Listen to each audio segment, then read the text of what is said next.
Salut mes élèves! No vídeo de hoje vamos começar a estudar os pronomes na língua francesa. Teremos 4 vídeos falando dos pronomes. O de hoje vamos começar com o pronome I.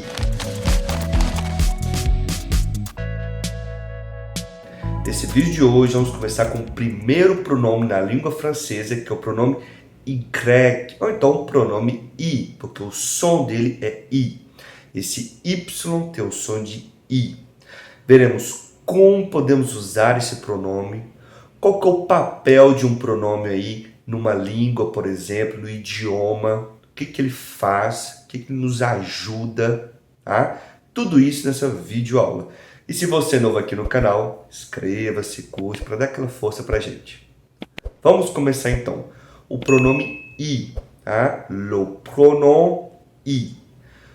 Primeiramente, pessoal, para que nós podemos usar esses pronomes? Bom, basicamente os pronomes eles nos ajudam a evitar repetições. Porque, por exemplo, se eu falo assim, numa frase em português, eu lavo os cabelos. Um exemplo. Eu vou fazer a pergunta para o verbo. Eu lavo o quê? Os cabelos. Pense numa pergunta. Você lava os cabelos? Então, você lava o quê? Os cabelos. Para evitar de repetir essa partezinha, os cabelos, eu posso dar uma resposta colocando um pronome. Então, ele nos ajuda a evitar repetições quando eu tenho verbos que possuem complementos. Objeto direto vai ser nosso objeto direto, objeto indireto, enfim. Esse pronome I que a gente vai ver hoje, ele tem um detalhe diferente aqui, por isso que eu vou começar por ele. Bom, vamos lá, vamos começar com o pronome I. Então, basicamente, pronomes é para isso, evitar repetições. Em quais os casos nós usamos esse pronome I? Vou pegar o primeiro caso mais geral, muito usado. On l'emploie pour éviter de répéter les lieux introduits par la préposition a, au, à la, à elle apostrophe, au pluriel, en, dans, chez, sur, etc. Então, a gente pode usar esse pronome para evitar de repetir lugares introduzidos por essas preposições.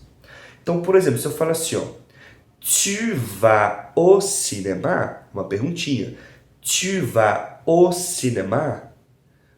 Analise essa frase. Eu tenho um sujeito, tu, eu tenho o verbo aller conjugado no presente, va, e au cinéma seria como se fosse um complemento do verbo, mas Felipe, não é bem um complemento. Sim, não é bem um complemento. É um lugar introduzido por a. Mas aqui vamos imaginar que será o complemento do verbo aller. Por quê? Quando estudamos o verbo aller lá no passado, nós vimos que o verbo aller, a gente tem que sempre colocar um lugar, vai ser como se fosse o complemento do verbo. Ele nunca pode vir sozinho, nunca pode vir sozinho. Então esse advérbio de lugar, gramaticalmente um advérbio de lugar, nós vamos imaginar como complemento do verbo. Aller. Para evitar de repetir o cinéma numa resposta, eu posso dizer o seguinte. Oui, j'y vais. Olha o som. Oui, j'y vais. Ou numa frase negativa, non, je n'y vais pas. Ou então, non, j'y vais pas. Usando apenas o pas numa negação. Nesse caso aqui, coloquei o pronome entre o sujeito e o verbo conjugado. Porque nós temos uma frase no presente com apenas um verbo conjugado. Perfeito. Vamos para o próximo exemplo. Vas-tu chez ton ami? Vas-tu chez ton ami?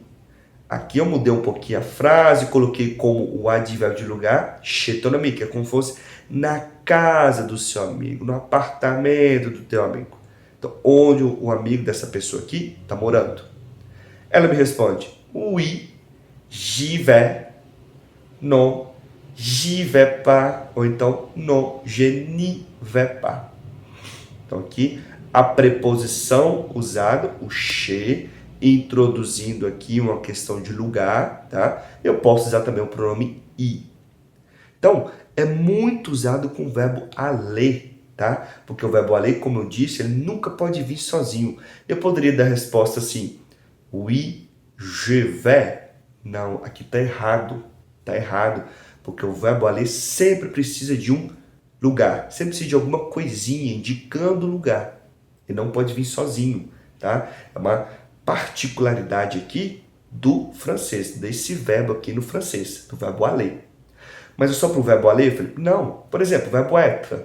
Se eu falo assim, tes amis sont au parc. Tes amis sont au parc. Aqui no contexto de localização. Os teus amigos estão no parque? Oui, ils y sont. Aqui eu posso fazer a ligaçãozinha do S com Y. Ils y sont. Ils y sont. Então, não. Ils n'y sont pas. Ils n'y sont pas. Aqui um contexto de localização. Então, é muito usado nessa questão de lugar. Mas é só usado para lugar? Não. Não. Então, tome muito cuidado. Mais à frente vamos estudar outros pronomes. Aqui eu disse que os lugares que eu posso usar o pronome i são introduzidos por as preposições que eu disse no início. Au, chez, dans, en, sur. Tome cuidado com isso. Tá? Porque se fosse uma outra preposição, a preposição de, por exemplo, é uma outra história que veremos mais à frente, nos próximos vídeos.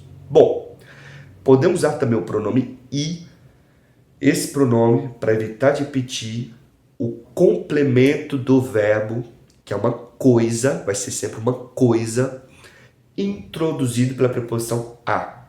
Bom, tem verbos que a gente vai usar sempre a preposição a para introduzir o seu complemento. Por exemplo, o verbo penser. Penser, nós usamos sempre a preposição a para coisas e pessoas. Eu falo assim, ó, je pense à ma famille, pessoas, ou então, je pense au travail, que é uma coisa. Então, para coisa, eu posso usar aqui o pronome i para evitar repetições. Por exemplo, se eu falar assim, ó, mon père pense au travail. Mon père pense au travail. Vamos fazer a perguntinha para o verbo. Mon père pense à quoi? No que, no caso? O que ele pensa? Au travail. É o complemento do verbo? Sim. Do verbo penser. Introduzido pela preposição a, sim, porque aqui é o a mais o lo. Au travail. Então, para evitar de repetir o travail, como podemos dar uma resposta? Oui, il y pense. Ou então, non, il n'y pense pas. Ou il y pense pas. Então, para a gente analisar aqui, vamos sempre fazer a pergunta para o verbo. Eu fiz a pergunta, mon père pense à quoi? No que, no caso? Au travail. O próprio verbo me dá uma resposta. Ele pensa em alguma coisa, em alguma coisa. É assim que analisamos os pronomes, porque veremos mais 3. Vai chegar um ponto que a gente tem que fazer sempre a pergunta para o verbo, tá? Sempre a pergunta para a gente identificar o complemento, se é introduzido por preposição ou não.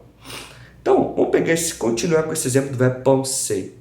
Aqui eu uso para coisa. E se eu falo assim, mon père pense à ma mère.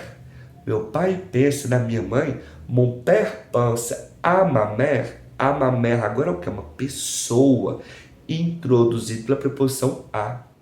Felipe, eu posso usar o pronome i aqui para evitar de repetir à ma mère? Não. Porque é uma pessoa. Eu só uso o pronome i quando o complemento do verbo é uma coisa introduzida pela preposição a. Nesse caso aqui, mon père pense à ma mère, seria o seguinte, o pronome. Oui, il, lui, pense. É um outro pronome que veremos mais à frente. Tá? Mas não esquentem com isso agora. Tome muito cuidado também o lugar onde a gente vai colocar o pronome. Numa frase do presente, a gente viu só a frase do presente aqui, onde a gente vai colocar o pronome? Entre o sujeito e o verbo conjugado. Então, entre o sujeito e o verbo conjugado. Se eu tenho uma frase que eu tenho dois verbos, um verbo conjugado E um verbo no infinitivo, eu vou colocar o pronome entre os dois verbos. Entre os dois verbos. Por exemplo, eu falo assim, ó. Tu peux aller à la librairie. Você pode ir na livraria. Tu peux aller à la librairie. Eu tenho o verbo pouvoir conjugado no presente e aller no infinitivo. A resposta? Oui, je peux y aller. Entre os dois verbos aqui. Ele vai sempre estar perto do infinitivo, que ele acompanha o verbo que está no infinitivo. Tá? Negativo? Non, je ne peux pas y aller. Tomem cuidado com isso. E no passé composé, como é que ficaria? Se eu falo assim, ó. Ta mère est allée, passado. Ta mère est allée à l'école. Sua mãe foi na escola. Aqui, no passé composé, o pronome vai vir entre o sujeito e o verbo auxiliar, que vai ser être ou avoir. Oui, elle y est allée. Negativo, non, elle n'y est pas allée. Pronto. Então, todos os pronomes terão o mesmo lugar, tá? Aqui é só o pronome, não, os próximos também terão o mesmo lugar. No presente, contém dois verbos, um conjugado e no infinitivo, e no passé composé. Agora, pessoal, é colocar em prática, tá? Antes da gente terminar de verdade, tem uma expressãozinha, o il y a, que a gente andou estudando atrás. Felipe, esse Y aqui é um pronome? Não. Esse il y a, não tá? Esse Y está substituindo nada. Nada. É só uma estrutura usada para o verbo haver, tá? Il y a.